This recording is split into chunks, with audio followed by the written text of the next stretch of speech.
Dia ada karakteristik hamba, disebutkan di Quran, hamba ini mendapatkan cinta Allah. Saya sering katakan dalam setiap kesempatan yang mungkin disampaikan, bahwa cinta manusia saja begitu kita harapkan, maka bagaimana dengan cinta Allah subhanahu wa ta'ala? Anda ingin dicintai pasangan Anda, anak Anda, kerabat Anda, maka kenapa Anda tidak dicintai oleh Allah subhanahu wa ta'ala? Nah, kalau Anda ingin dicintai oleh Allah, ada banyak pilihan. Salah satunya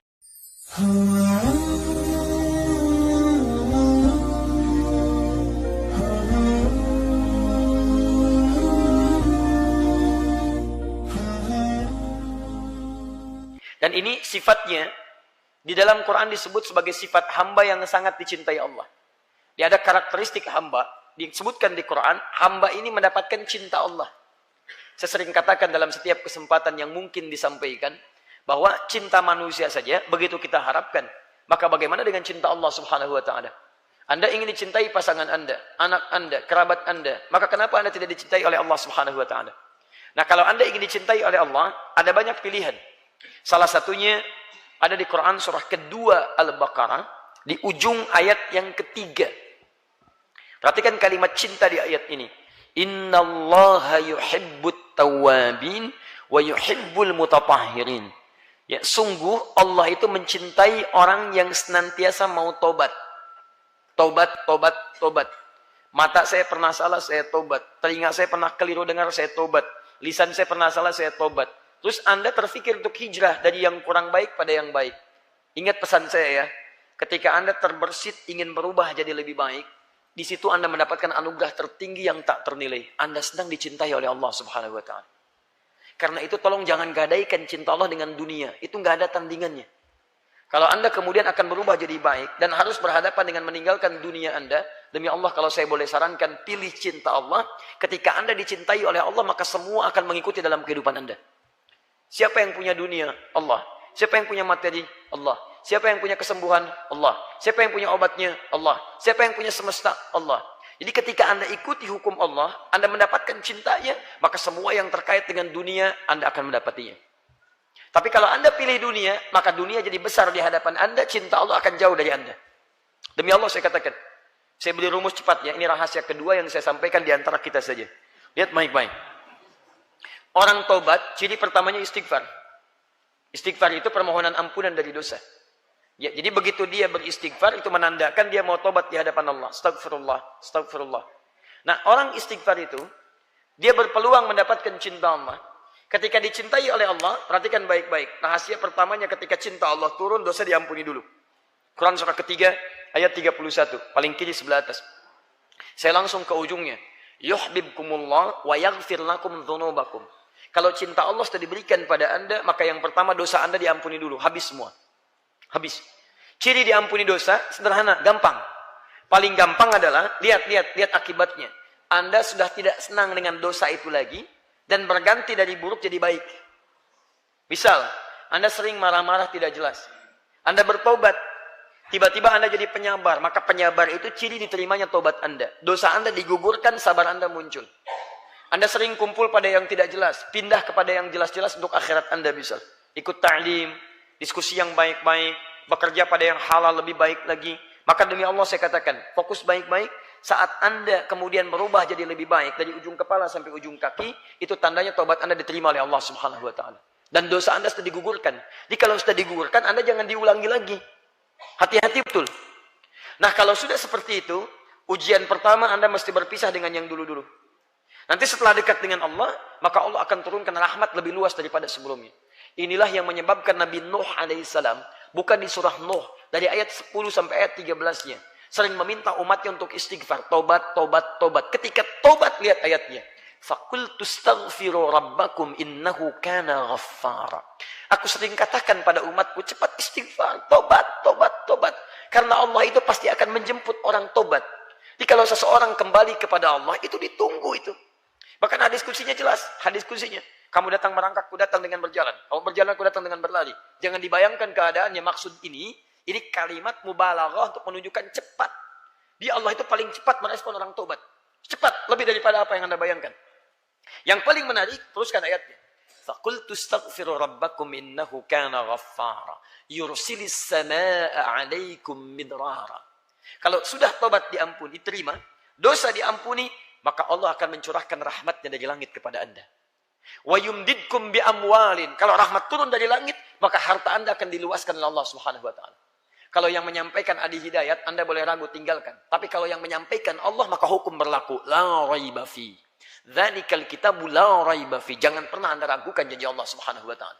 Quran surah 3 ayat 9. Innallaha la yukhliful mi'ad. Allah enggak mungkin, mustahil mengingkari janjinya.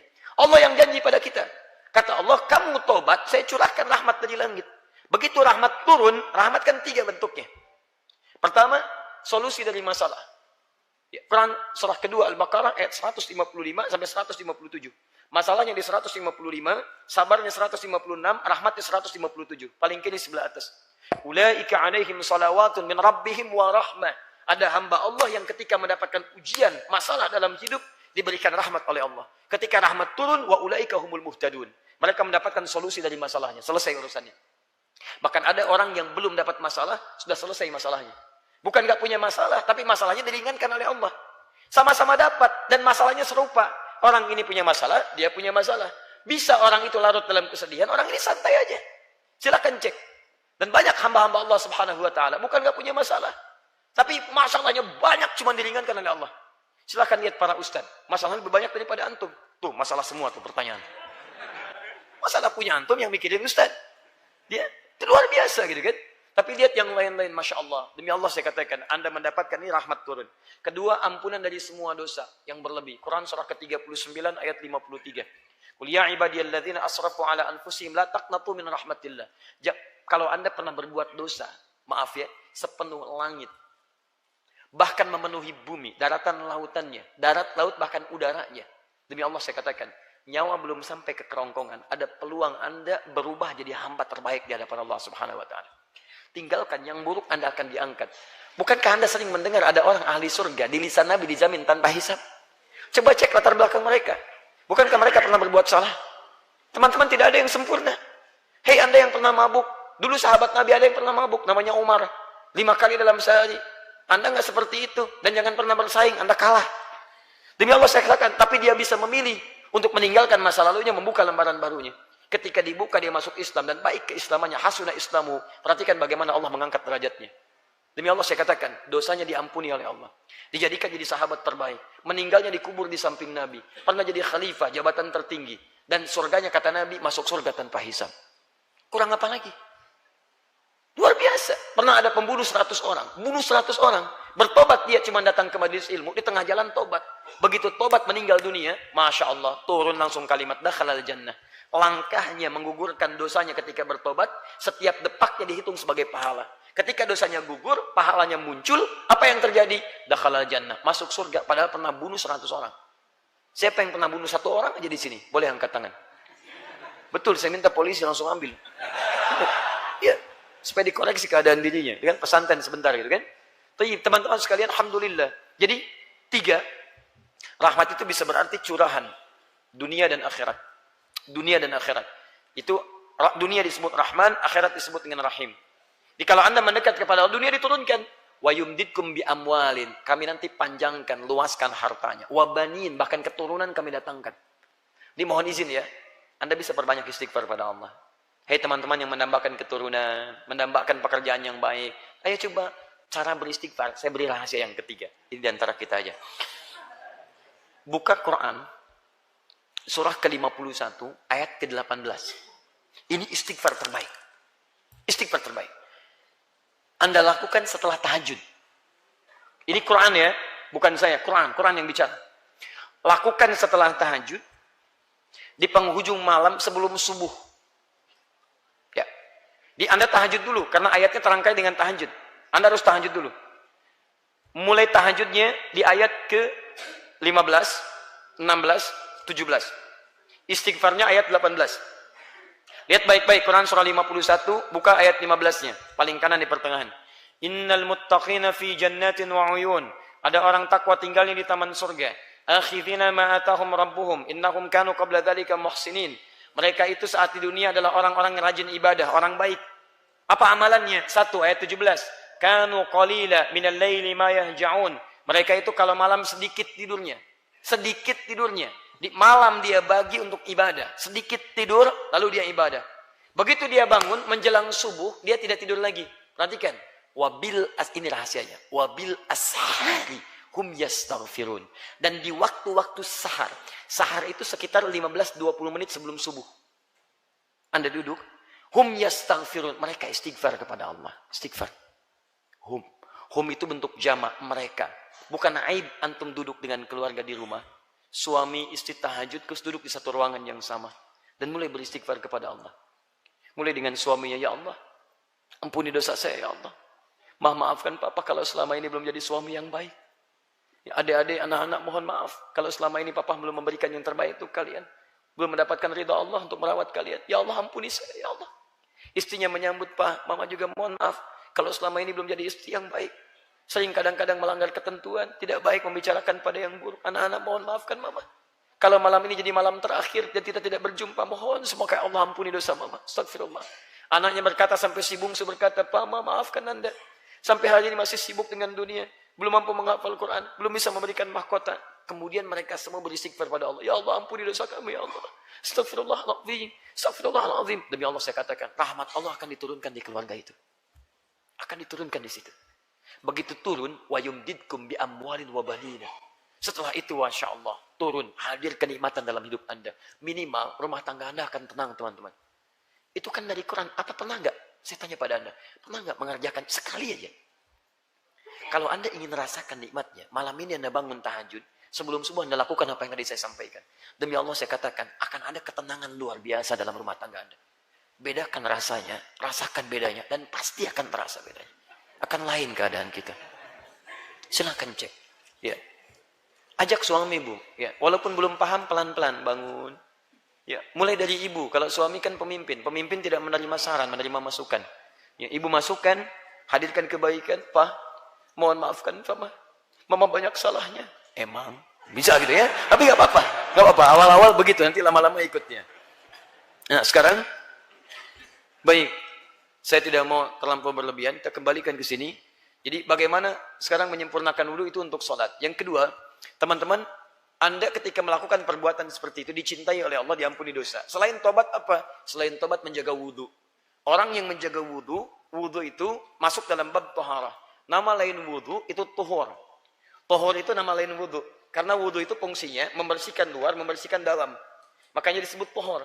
Menggabungkan bersih luar dengan bersih dalam. Bersih luar disebut dengan nazafah. Orangnya nazif. Bersih dalam disebut dengan husnun. Baik, ketika husnun dengan nazafah digabungkan menjadi wudu namanya. Dibersih luarnya, bersih dalamnya. Babnya disebut dengan tohorun. Pembahasannya disebut dengan toharah. Makanya kalau Anda buka kitab fikih pembahasan toharah itu dimulai dengan wudu. Jenis-jenis air yang digunakan wudu apa saja. Ya, air tahir mutahhir, air tahir ghair mutahhir, air musyammas, air musta'mal dan sebagainya. Pernah dengar itu? Dan tidak ada air yang diobok-obok, airnya diobok-obok itu tidak ada. Ya kan? Sampai mengobok-obok agama orang lain itu tidak penting. Kita tinggalkan itu. Baik, kembalikan ke sini ya. Ya, baik, jangan mencela yang sudah tercela. Kita doakan dalam kebaikan. Baik. Fokus. Jadi orang yang sering wudu kalau batal wudu lagi, batal wudu lagi. Itu orang yang disebut dengan mutatahhir. Apa namanya? Mutatahhir. Kalau banyak, tambah in di ujungnya atau un. Jadi mutatahhirin atau mutatahhirun. Mutatahhir. Mutatahhir. Ya. Kalau jamak, tambah in atau un. Jadi mutatahhirin atau mutatahhirun. Nah ini orang kedua yang dicintai Allah Subhanahu wa ta'ala. Golongan kedua. Lihat ayatnya. Innallaha yuhibbut tawwabina wa yuhibbul mutatahhirin. Dan hebatnya, setiap selesai wudu, Anda menggabungkan dua sifat itu. Silakan cek doa Anda setelah wudu. Asyhadu an la ilaha wa asyhadu anna Muhammadan Allahumma ja'alni minat waj'alni minal. Cek. Anda minta cinta Allah. Kata Anda, ya Allah saya mau tobat, saya mau tobat. Makanya setelah Anda wudu, jangan mengerjakan lagi yang maksiat. Cek tayangan kami tadi siang dari Kelapa Gading. Kami terangkan apa makna wudu dengan konsep mutatahhir. Yang kedua, Anda minta pada Allah supaya dijaga wudunya dalam kebaikan. Makanya kalau Anda mengatakan mutatahhir, itu artinya Anda tidak harus berwudu ketika akan sholat saja. Batal wudu, kemudian wudu lagi. batal wudu, wudu lagi. Ada kejadian membatalkan wudu, wudu lagi. Maka ketika Anda punya sifat seperti itu, saya ucapkan selamat pada Anda. Karena Anda sedang dicintai Allah Subhanahu wa taala. Ini poinnya. Tuh. Dahsyat, saking dahsyatnya. Nah, ya. Spidol bisa lompat. Jazakallah khair. Paham sampai sini?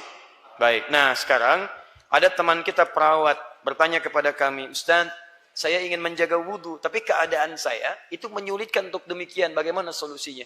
Pertama saya ucapkan selamat dulu. Karena ketika Anda bertanya seperti ini, Anda sedang ingin mendapatkan cinta Allah Subhanahu wa taala. Itu luar biasa. Ya, luar biasa. Dalam pekerjaan Anda masih memikirkan bagaimana cara menjaga wudu. Pertama, tetap jaga wudu Anda seperti biasa.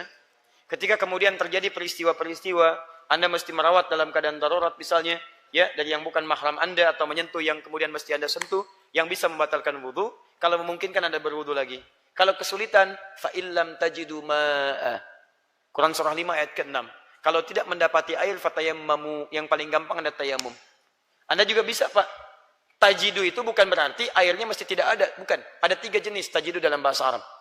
Tajidu itu artinya, 1, illam tajidu, airnya sama sekali nggak ada. Kondisi pertama. Dicari air nggak ketemu-ketemu. Mana air nggak ada, mana air nggak ada. Ya, nggak ketemu airnya. Maka yang seperti itu sudah kita ketahui. Bisa tayamum solusinya. 2, airnya ada. Tapi adanya terbatas untuk hajat yang lain. Yang sekiranya kalau tidak ada air bisa bahaya misalnya. Hajat-hajat tertentu. Maka ini tidak boleh dipakai wudhu. Anda silahkan tayamum. Yang ini gunakan untuk hajat yang lain. Hajat darurat yang lain. Jelas ya? Ukuran yang bisa dipakai wudhu itu 4. Kalau cukup bagi yang 4, maka silahkan Anda berwudhu. Tapi kalau nggak cukup bagi yang 4 ini atau ada hajat yang lain, maka tinggalkan ini kemudian Anda tayamum. 4 itu disebutkan di Quran surah 5 ayat ke-6. Pertama wajah, kedua tangan sampai siku, ketiga kepala, kemudian yang keempat kaki sampai kedua mata kaki. Jelas ya? Baik, yang ketiga airnya ada. Cukup, hajat terpenuhi, bisa dipakai apa saja. Alhamdulillah. Cuma kita tidak bisa menggunakannya. Kenapa? Karena ada kondisi darurat yang tidak mungkin menggunakan itu. Apa diantaranya? Misal, saya sakit. Sakitnya tidak mungkin bagi saya menggunakan air. Kalau kena air bisa bertambah penyakit saya, tambah parah misalnya. Maka yang seperti itu jangan paksakan. Anda cukup berwudu saja dengan tayamum. Maaf, tayamum pengganti wudu. Tayamum pengganti wudu. Misal, saya tidak sakit tapi dinginnya luar biasa. Awas hati-hati kalau kena air ini bahaya, dingin luar biasa. Di Korea kemarin kami dari sana itu minus 4 derajat. Kadang sampai minus 10 derajat. Bahkan pernah kejadian di zaman Nabi, malam mimpi. Mimpinya berhubungan seksual. Ya, mengharuskan dia mandi. Tapi suasananya dingin. Temannya yang belum tahu hukum, Masya Allah, ikut berfatwa. Kamu harus mandi. Mandi dia. Begitu mandi, meninggal. Betul. Diadukan pada Nabi, dimarahi orang ini. Kamu telah bunuh sahabat kamu. Maksud kalimat itu, kamu kalau nggak tahu, kamu jangan memberikan fatwa. Makanya teman-teman, kalau antum belum tahu hukum, jangan banyak komentar masalah hukum. Bahaya antum. Apalagi menilai orang dengan penilaian yang luar biasa. Sesat, kafir, macam-macam. Itu luar biasa itu jahatnya. Maksud jahat itu artinya, kalimat itu akan mencari pemiliknya. Kalau nggak ditemukan di dunia, dia naik ke langit. Kalau tidak ditemukan di langit, akan balik kepada yang mengucapkannya. Makanya hati-hati. Hati-hati, termasuk memberikan fatwa-fatwa yang kita tidak tahu. Awas, hati-hati betul ya. Nah sekarang, situasi itu dialami yang semacam ini. Saya kalau seperti itu, mesti batal lagi. Mesti batal lagi. Dan kemungkinan akan menyulitkan bagian pekerjaan saya. Bagaimana caranya? Anda bisa tayamum. Diselesai, tayamum. Ya, kemudian beri contoh pada teman-teman Anda yang lain. Mungkin belum paham. Coba lihat tuh, coba lihat. Gosok-gosok ke tembok, ya kan, dan sebagainya. Baik, kenapa sih? Iya ya, sedang aneh dia. Baik. Begitu seperti itu datang kawannya, kamu kenapa? Tangannya bermasalah ya? Bukan, tapi saya ingin mencoba dicintai Allah Subhanahu wa taala. Saya sedang tayamum. Tayamum itu siapa? Tetangga kamu? Wah, Masya Allah gitu ya. Itu berarti dia belum tahu tentang agama kita, belum tahu. Ya, saya pernah praktekkan di rumah sakit. Ya, waktu saya sedang sakit luar biasa. Kemudian coba kita tayamum, susternya langsung pada bingung tuh, ya di belakang, karena di situ mungkin dia belum paham. Itu kenapa katanya pasiennya? Apa ada masalah tiba-tiba nempelkan ke tembok? Dijelaskan sedang tayamum, menjadi syiar untuk mereka. Alhamdulillah. Ya, begitu saya sakit lagi, saya bilang sama istri saya nggak mau dirawat di rumah sakit. Masya Allah, datang orang maksa ke rumah, Ustaz, itu lidahnya sudah putih, sudah macam-macam. Saya katakan, saya tidak mau dirawat oleh yang bukan mahram saya. Saya katakan pada istri saya, mau rawat saya? Insya Allah. Baik, Bu yang mau ke rumah sakit atau di rumah saya rawat? Rawat di rumah, bismillah. Saya minta kepada Allah, saya mohon ya Rabb, saya tidak ingin merepotkan orang lain. Ya Allah, saya tidak mau disentuh oleh yang bukan mahram saya. Ya Allah, mustahil kau titipkan kepada saya kecuali ada obatnya. Kau janji dalam Al-Quran, kita bacakan ayat, kita mohonkan pada Allah. Anda tahu apa yang terjadi? Di rumah sakit bisa seminggu, 2 minggu, di situ cuma 2 hari selesai masalah. 2 hari selesai, dakwah lagi. Senin sakit, Selasa libur, Rabu libur, Kamis dakwah lagi. Selesai. Dan memang Senin sampai Rabu kami istirahat. Udah selesai, nggak mengganggu dan sebagainya. Alhamdulillah. Alhamdulillah. Ya, kembali ke sini, jadi silakan Anda bertayamum. Kalau tidak memungkinkan, maka niatkan untuk itu, maka insya Allah Anda mendapatkan rahmat Allah Subhanahu wa Ta'ala. Tayyib.